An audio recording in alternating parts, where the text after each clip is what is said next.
How we doing, boys? New week, another trade recap for Monday, the 15th of June. This is a no news Monday, but delivered an A plus setup for me. So I took one break even. This trade was real clean. Was super happy to see this.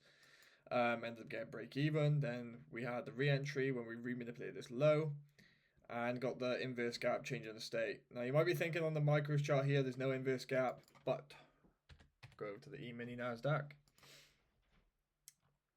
We have a small 1 minute inverse in here and then the change in the state. So let's go over the high time frame bias for today. So called out to the Discord that all-time highs is back on the cards, like super bullish. We opened up this new week with a new week opening gap, but in order to look for shorts towards this, we need some more structure to the downside. So I'm only looking for longs in this price action. Zooming in to the 15 minute from the 4 hour. At the time of market open, we was actually delivering out of this 5 minute gap. Ended up taking the internal high. There was no trade for me. And then we were just chopping around. So I said, cool, let's just wait for 10 a.m. We had a 15 minute bullish fair value gap opening up. So I want to see 10 a.m. open. We manipulate into the 15 minute and look for a buy model back out of it. So let's go back to when we did that. All right. Here comes 10 a.m. open. All right, we ended up putting in these equal lows that I needed to see get taken, so I wasn't getting faked out by this move. I was waiting for this. Probably play price out. There we go. Equal lows get taken. Now if we open up ES,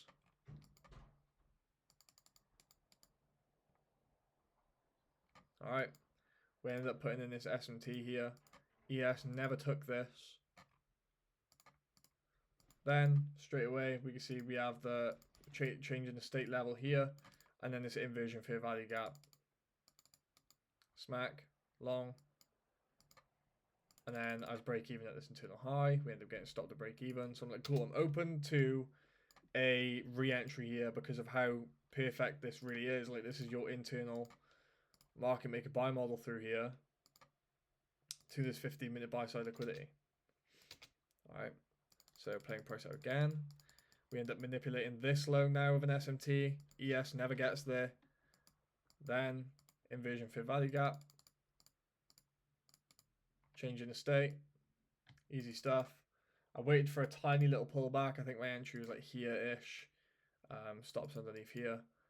And looking for this 15-minute buy-side liquidity. Now, ES ended up taking that first. Even though NQ did end up running, ES took it first. And I just closed my trade out at a 1-to-1 risk to reward. And as simple as that, man. So P&L on the day. $800, $400 across each. We are chilling. And yeah, great start to the week. So yeah, done for the day. Go let price do its thing now. Build structure ready for the day tomorrow. So hopefully I'm back trading the AM session tomorrow as well. It all depends what time I finish work. If the weather's good, I get home earlier. So yeah, that is trade recap complete. So let's leave this now. And overview where we're actually at in price. Let me delete this stuff. Alright, we're on a good little winning streak here. I'm enjoying it. Let me delete this now. Delete. Let's zoom back out and see what we are in terms of high time frame context. This is the next drawn liquidity here, which I'm expecting this to target. I don't need that, so I don't give a shit. But we do need to see this new week opening gap get filled at some point, whether we end up just running up here first and then we start breaking down again like we did last time we reached all-time highs. And we started breaking down and retracing, taking sell stops and then buying back up again. So that's what I want to see happen. But we'll just have to wait and see, man. We'll have to wait and see. Zooming out to a daily chart, again, extremely bullish. But yeah, I do want to see this get hit, but we'll see. If there's no high time frame structure to go down there, then we're just going to keep on longing. So yeah, bullish until proven wrong right now. And yeah, trade recap done. Monday done. Great start for news this week. And obviously no news today, which is why price was a little bit slow and choppy. Tuesday, again, no news. Wednesday, we have FOMC for the PM session, so I'll be staying away from that. Actually, no, unless I'm not in the AM session. PM session could honestly be the play Wednesday because it's going to be volume. Thursday, nothing. And Friday, nothing. So it's only Wednesday that we got some news this week. So, yeah, boys, that's the trade recap done. I shall catch you boys tomorrow.